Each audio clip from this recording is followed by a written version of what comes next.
మిరపకాయల పెరుగు కారం పచ్చడికి పండు మిరపకాయలు, వెల్లుల్లిపాయలు, పెరుగు మిక్సీ పెట్టుకోవాలి.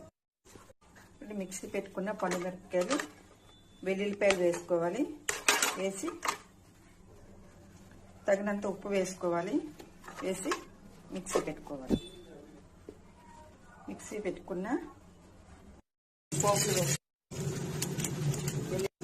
కరివేపాకు వేసుకోవాలి.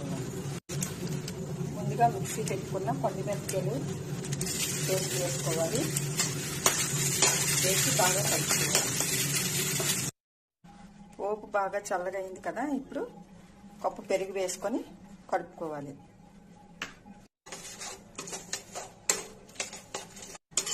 పెరుగు ఇష్టం లేదు అన్న వారికి ఇలా పెరుగు పచ్చడి చేసి కట్టడం వల్ల ఇష్టంగా తింటారు. పెరుగు